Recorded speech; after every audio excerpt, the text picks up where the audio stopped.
Ironheart is not only the most recent, but is also one of the most perfect examples of why the writer's room needs to stop interjecting the virtue signal of the week into permanent media. Ironheart was filmed back in 2020 during the Summer of Love BLM riots here in the United States. The messages of that time being presented today is a permanent stain. That message has long since expired, and most of the people behind it have been proven to be grifters and criminals.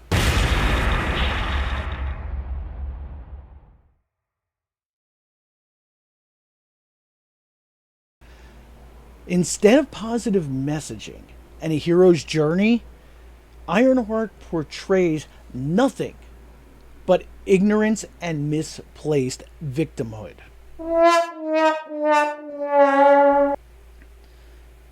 If the writers could only comprehend that positive representation and morality are timeless, while negative representation can destroy a character, and as we are seeing with the current state of Disney Marvel, an entire IP.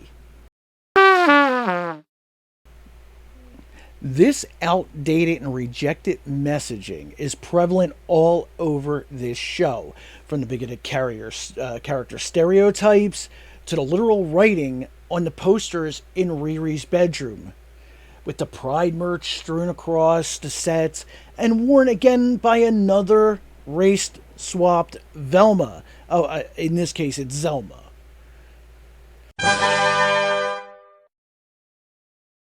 I can almost hear the cries of the istophobes now, but alas, I did not write this show. But I can show you who did. This bigoted and stereotyped slop is the message of Samantha Bailey, Angela Barnes, and Shanaka Hodge.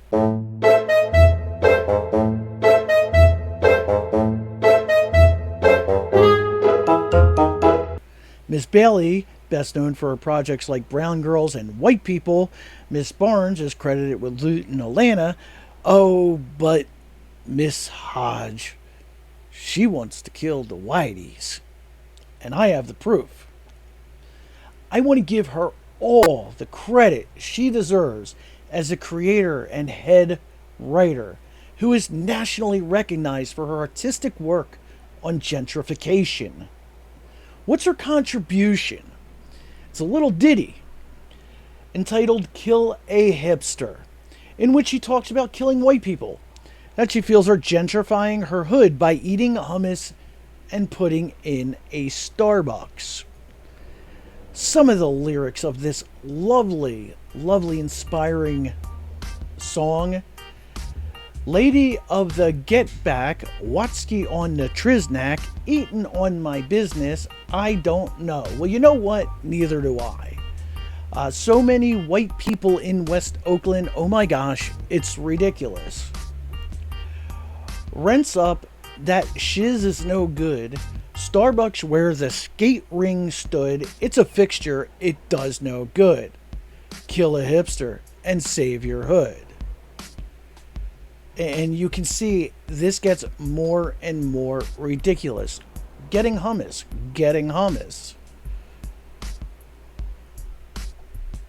Smacking that ass. Rents up. This shit's no good. Starbucks where the skate ring stood. Pencil to the neck. Razor to your inner tube. Bullet to your disrespect. I hate your hipster attitude. Your whole chassis, while like your own us. We get to the point where she is from Oakland, but she believes she's French. So, whatever. You can see the amount of garbage on your screen that this woman puts out. And interestingly enough, I noticed a scene in the show of Ironheart that she wrote that happens to be about a white woman building a tunnel project. So how are these three self-hating yet somehow still blacktivists qualified to write a superhero series for the MCU? All they actually appear to be qualified for is writing the signs for the next protest. Their bigotry isn't just applied to the character of Riri. If we widen the focus a little bit and look at the rest of the cast, we get to see in full view the Legion of Groom. This Disney virtue signal has been virulent in their content. In Secret Invasion, they bestowed a wife onto Nick Fury, a shape-shifting alien who he is made to accept for its being its authentic self. Can't we just bring back Phil Coulson? Somebody has to have Clark Gregg's number unless he knows better to stay far away from this slop. How about the Disney-funded Doctor Who, with the queen of the activist Russell T Davies and his cast of they-them messaging? And who could forget Rose Noble? Gorgeous. I'm just gonna put these in the shot. But what about the Doctor?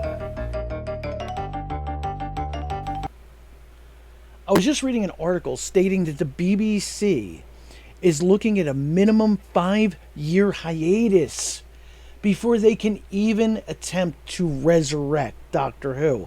And I'd argue they can't. Too much damage has been done. How do these people get their jobs? Well, let's ask Riri. And I work hard to get qualified people like us into seats here, but you're making it impossible. Well, I guess that answers that question. They were handed it to check a box. They were cast to spread hate, bigotry, and division onto the labels they claim to represent. And remember labels, because later we'll take a look at a little clip. Since this was 5 years ago, it makes you question how many more unqualified activist writers they brought in over those years. These are activists with agendas. They're not comic book or children's movie writers. Gone are the days of heroic characters and positive messaging, and in its place is just the message.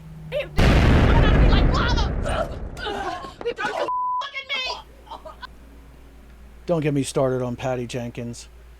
This enslavement to the message has been brutal to Disney, as proven by their ratings, the reviews, their box office numbers, but most of all by their bottom line. I assume sometime soon the shareholders will come to Disney headquarters with their pitchforks and torches to drag out Eisner and Kennedy and Feige, because they deserve it at this point. Almost every single one of the box office bombs since the end of Phase 3 in Marvel can be traced to one commonality: the message. Now, what is this message? Simply put, it is the virtue signal of the day. It's whatever the trending hashtag is. In fact, you could probably go on social media right now, find the up-and-coming hashtag, and guarantee you that is going to be next week's message.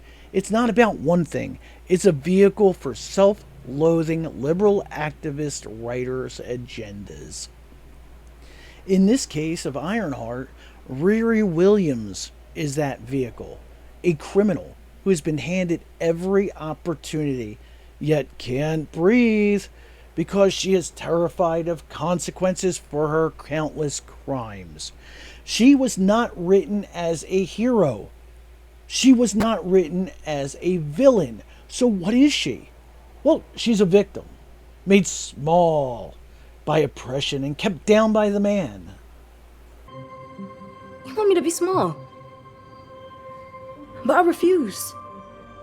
Riri, that's a hot pile of garbage. Let's look at Riri, as written by our hacktivists. Allegedly, they love that word, she's a genius that blew through schools with ease. She put in the work, keeping her nose in her books and earning a coveted spot at MIT, then, even more impressively, into a Stark Fellowship grant to not just continue her education, but to create technologies to better the world. My suits would shorten the response time of first responders, firefighters, search and rescue teams, etc. That's a hot pile of garbage. Trash, and you know it. Riri doesn't want to help anyone except herself. To anything not bolted down, that is. She wants a job in a big lab to make it easier for her to steal unnoticed. She's convinced of her own supremacy, blissfully ignorant that she is pond scum. She wants everything while earning nothing. She wants to be iconic and expects to be rewarded and celebrated for her mediocrity. Exactly like our writers.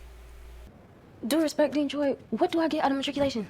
Some job in Palo Alto with a tiny window and a bunch of guys I have to pretend to like? Riri tells us even more about these writers. She sells papers and projects to students in schools throughout the northeastern United States, leading to countless unqualified people being given statuses they could not earn. And when they get there, guaranteed they're going to be recruiting more people like them. This mentality has caused a plague to spread unchecked throughout the entire entertainment industry. Ironheart is just this week's example.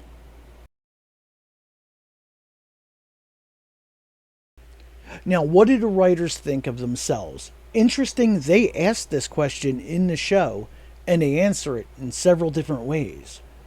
Riri gets her answer from everyone around her, but she doesn't seem to comprehend it or care. She is scum, an evil narcissist, an activist, and a bigot.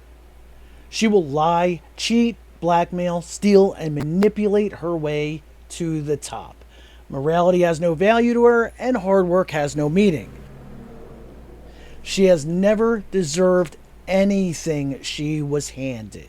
Exactly like her writers.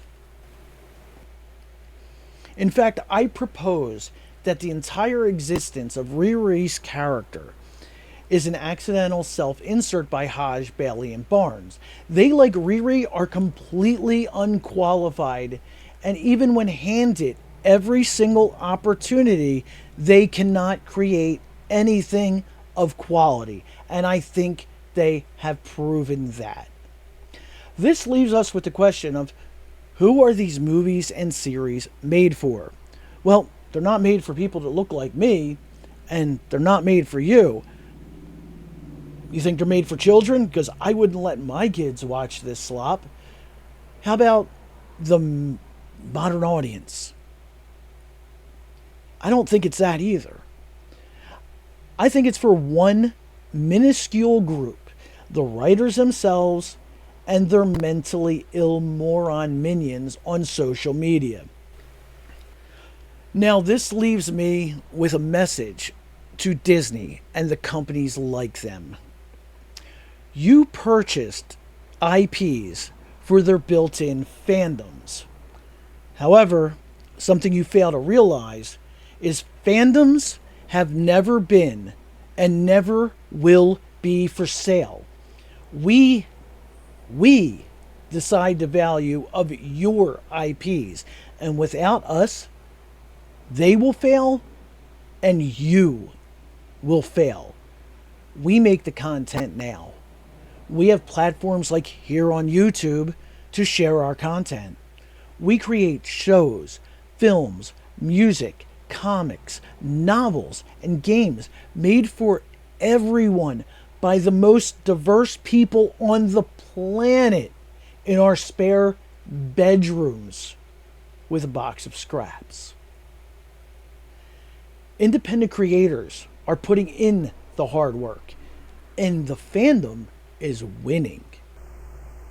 We have thousands of hours of shows, music, and games made every single day to choose from. We don't need you anymore. You, however, need us. Remember that. Learn from it. Our communities can put a song to the #1 spot on charts.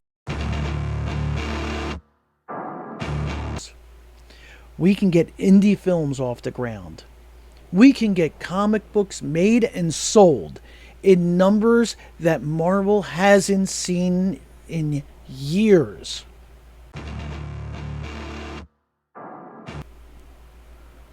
So pay attention to what I'm telling you. If you want to be part of the future of entertainment, then be part of it. I'd like to thank everyone for watching. Let me know what you think down in the comments. Make sure to like, share, and subscribe, and I will see you all in the next video.